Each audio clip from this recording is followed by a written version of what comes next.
वक्त की सबसे बड़ी खबर, कांग्रेस दंतेवाड़ा उपचुनाव में जीत गई है। आपको बता दें, देवती कर्मा ने विजय हासिल की है। 11,000 से ज्यादा वोटों से बीजेपी की कैंडिडेट को हराया है। तो देवती कर्मा 11,000 से ज्यादा वोटों से जीती। भूपेश बघेल ने देवती कर्मा को बधाई दी है। दंतेवाड़ा उपचुनाव जहां स्टार्टिंग से ही हम देखें तो लगातार आगे चल रही थी कांग्रेस की कैंडिडेट देवती कर्मा, और उसके बाद पांचवा और छठवां राउंड जो आया वहां पर थोड़ा सा उम्मीद लग रही थी कि बीजेपी थोड़ा सा हाई जाएगी, लेकिन लगातार जिस तरह की लीड बनाए रखी कांग्रेस ने वो एंड तक बरकरार रही और इतनी बड़ी जीत देवती कर्मा को हासिल हुई है। 11,000 वोट से ज्यादा वोटों से जीती हैं देवती कर्मा और बधाइयों का तांता लग गया है। सीएम भूपेश बघेल ने भी बधाई दी है देवती कर्मा को। इसमें रहिए हमारे कांग्रेस के विधायक तो हमारे पास पहुंचे के रूप में सुख में और हमारे जो कमी है उनको पूरा करेगी करके वो सब बहुत ताकत लगा के हमारे आदरणीय भूपेश बघेल जी, हमारे प्रदेश अध्यक्ष जी, हमारे विधायक सभी हमारे कांग्रेस के नेतागण सभी आए। बहुत अच्छा से उनके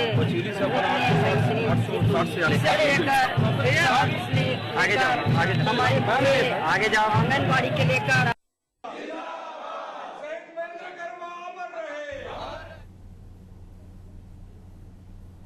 तो कांग्रेस प्रत्याशी देवती कर्मा ने जीत हासिल की है। देवती कर्मा ने 11,000 से ज्यादा वोटों से शिकस्त दी बीजेपी कैंडिडेट को।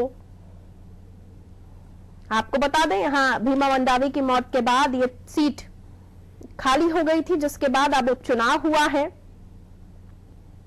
और लगातार बीजेपी की तरफ से इलेक्शन के समय, यानी अगर जब हम इस उपचुनाव के समय वोटिंग की बात करें तो इससे पहले कई तरह के आरोप बीजेपी की तरफ से लग रहे थे, लेकिन जो जीता वही सिकंदर और जीत हासिल की है देवती कर्मा ने। समझ लेते हैं, तिलक देवंगन संवाददाता फोन लाइन पर बने हैं। तिलक, देवती कर्मा को बड़ी जीत हासिल हुई, 11,000 अपने आप में बड़ा आंकड़ा। जी बता दें, कांग्रेस सरकार की पहली सफलता मानी जा सकती है दंतेवाड़ा उपचुनाव को लेकर। लगभग 11,500 वोटों से देवती कर्मा जीती है।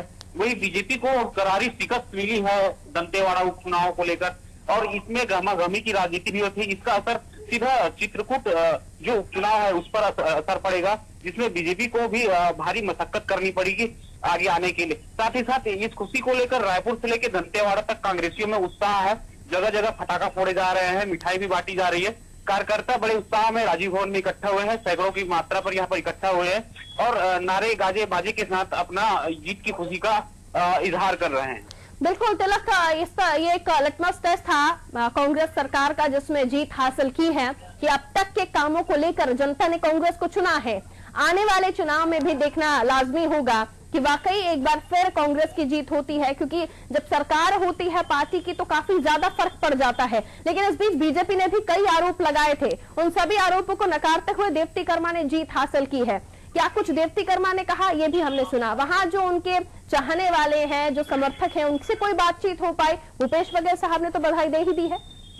जी बता दें कि बीजेपी की तरफ से हमेशा आलोचना होती रही है और आज पूर्व मुख्यमंत्री रमन सिंह ने भी कहा है कि कांग्रेस ने प्रशासनिक उपयोग करते हुए चुनाव जीता है। लेकिन इसको कटाक्ष करते हुए मुख्यमंत्री भूपेश बघेल और कांग्रेस के प्रवक्ता का कहना है कि ये सरासर गलत आरोप लगाया जा रहा है। ये जीत जो है आम जनता की है। 9 से 10 महीने की नई सरकार, कांग्रेस सरकार छत्तीसगढ़ में आई है। लगातार किसान और मजदूरों को लेकर के नए नए घोषणा किया गया है, नई नई योजनाएं भी लागू किया गया। वही धान का 2500 रुपए कुंटल भी किया गया। तेंदुपत्ता का मानक जो रेट है उसको 4500 रुपए कर दिया। कहीं न कहीं दोगुना जो वृद्धि किसानों और मजदूरों के इनकम में हुआ है, इनका फायदा सीधे सीधे कांग्रेस को मिला है। तिलक, देखा जाए तो एक फॉर्मूला जो सिंपैथी फैक्टर होता है बड़ा काम करता है, लेकिन भीमा मंडावी की मौत के बाद उनकी पत्नी को टिकट देना कहा यही जा रहा था कि सिंपैथी फैक्टर काम करेगा, लेकिन फिलहाल वो काम नहीं आया ओजस्वी मंडावी के। हाँ, इसको एक इस तरह से माना जा सकता है जैसे सहानुभूति वोट बटोरने के लिए जो भीमा मंडावी की मौत हुई थी उनकी पत्नी को इस विधानसभा में उपचुनाव में उतारा गया प्रत्याशी बना के, लेकिन उसका सहानुभूति जो वोट बटोरना था वो नहीं मिल पाया है। चूंकि बता दें कि राज्य सरकार द्वारा लगातार बस्तर के आदिवासियों की जमीन वापसी को लेकर, चाहे आदिवासियों के अधिकार की बात करें या आदिवासियों के जो वन उपज है उनको मार्केट में लाकर इंटरनेशनल मार्केट देना। चलिए मैं आती हूँ आपके पास तिलक। तो दीप्ति कर्मा ने बड़ी जीत हासिल की है। संजय श्रीवास्तव बीजेपी से हमारे साथ फोन लाइन पर बने हैं। श्रीवास्तव जी, स्वागत आपका नादी टीवी में। संजय श्रीवास्तव जी, आवाज मिल रही है संजय जी आपको? चलिए, लगता है मेरी आवाज शायद नहीं पहुंच रही है संजय श्रीवास्तव के पास। हम कोशिश करेंगे एक बार फिर से उनसे संपर्क साध सके। तो बीजेपी फिलहाल इस चुनाव में, उपचुनाव में हार चुकी है। बड़ी हार मिली है 11,000। चूंकि विधानसभा चुनाव के बाद लोकसभा चुनाव में जीत हासिल करना कहा जा रहा था कि परिस्थितियां बदल गई हैं, लेकिन फिलहाल परिस्थितियां कांग्रेस के पक्ष में। दीप्ति कर्मा ने विजय हासिल की है। दंतेवाड़ा उपचुनाव में कांग्रेस का झंडा फहराया है। कांग्रेस प्रत्याशी दीप्ति कर्मा ने ओजस्वी मंडावी, जो कि स्वर्गीय भीमा मंडावी, जो हाल ही में विधायक बने थे और उसके बाद उनकी मृत्यु हुई थी नक्सली हमले में, जिसके बाद एक सिंपैथी फैक्टर को देखते हुए ओजस्वी मंडावी को टिकट दिया गया था। लेकिन दीप्ति कर्मा के साथ भी वही फैक्टर जुड़ा हुआ है। महेंद्र कर्मा की पत्नी है दीप्ति कर्मा, और कहा यह जा रहा है कि कांग्रेस ने जिस तरह से काम किया है छत्तीसगढ़ में, उसी का ही फल है जो दीप्ति कर्मा को उपचुनाव में जीत हासिल हुई है। दंतेवाड़ा घोर नक्सली एरिया, जहां पर प्रचार करना काफी मुश्किल हो रहा था। खुद भूपेश बघेल साहब हेलीकॉप्टर से प्रचार प्रसार के लिए यहां पहुंचे थे। दीप्ति कर्मा के पक्ष में वोट पड़ सके इसलिए प्रचार भी किया।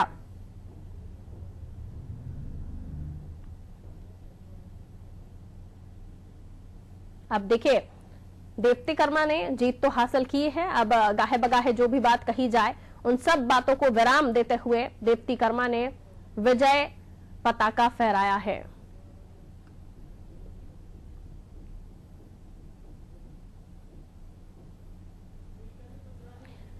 बीजेपी से श्रीचंद सुंदरानी जी हमारे साथ फोन लाइन पर बने हुए हैं। सुंदरानी जी, स्वागत आपका नादी टीवी में।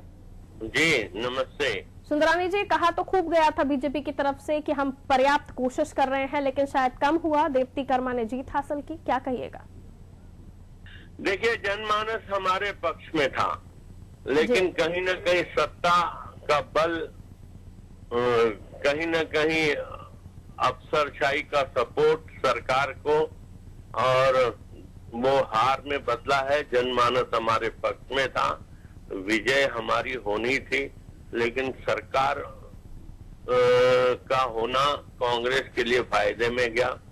सरकार के प्रभाव में, और सरकार जिसकी होती है, आम मतदाताओं में ये संदेश भी जाता है कि जिसकी सरकार है वो विकास करेगी, वो काम करेगी, इसीलिए उसी का प्रतिनिधि जितवाएं। यही कुछ कारण बने हैं जी। और विशेषकर उन संवेदनशील बूथों में बहुत अधिक पोलिंग होना कहीं न कहीं गठबंधन या सांठगांठ की बात दिखती है। लेकिन वोट तो जनता ने दीप्ति कर्मा को ही दिया है। अब इसमें जनमानस भले ही आप अपनी तरफ बना रहे हो, और ऐसे में तो सरकार फिर आपकी भी रही है, तो जनमानस क्या कांग्रेस की तरफ था उस वक्त, और सरकारी और तंत्र आपकी तरफ था, ये मानते हैं? नहीं, 15 साल हमारी सरकार थी। 15 साल हमने कभी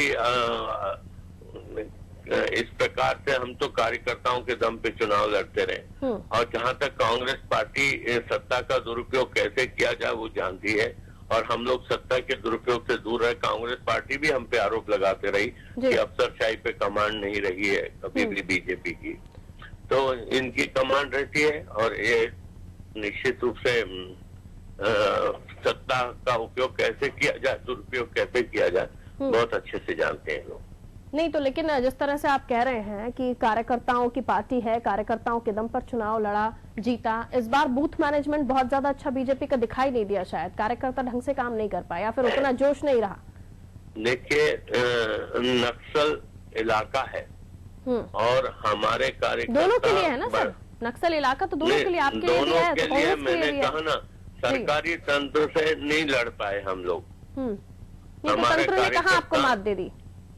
तंत्र ने कहा आपको मात दे दी? सरकारी तंत्र था हमारे खिलाफ, कांग्रेस नहीं थी। चलिए, लेकिन अब तो यहाँ ये जीत गई है जीत कांग्रेस। कांग्रेस की नहीं, सरकारी तंत्र की जीत है। चलिए, सरकारी तंत्र की जीत ही इसे मान लीजिए, लेकिन जीत तो गई है। अब आगे चित्रकूट का चुनाव है, वहां भी यही रीजन दीजिएगा या फिर कुछ और सोच के रखा है, या फिर वाकई जीत हासिल करने वाले हैं? जहाँ दिखती है, जहाँ पे हम मात खाए हैं, हम वहां से शुरू करेंगे और अच्छे से लड़ेंगे। चित्रकूट जीतने की पूरा प्रयास करेंगे और जीत के आएंगे। चलिए, आने वाला समय बताएगा। बहरहाल शुक्रिया हमारे साथ जुड़ने के लिए। तो दंतेवाड़ा उपचुनाव में बीजेपी इसे सरकारी तंत्र की जीत बता रही है। सरकार किस तरह से सत्ता का उपयोग करे, दुरुपयोग करे, इस तरह के आरोप सत्ता पर अभी भी मढ़े जा रहे हैं। लेकिन ऑल ओवर देख लीजिए, कांग्रेस की जीत हुई है। कह भी रही है बीजेपी के कार्यकर्ताओं की पार्टी है, कार्यकर्ताओं के दम पर हम चुनाव लड़ते हैं, लेकिन इस बार शायद कार्यकर्ता दम न दिखा पाए और कांग्रेस उपचुनाव में जीत हासिल करके ले गई।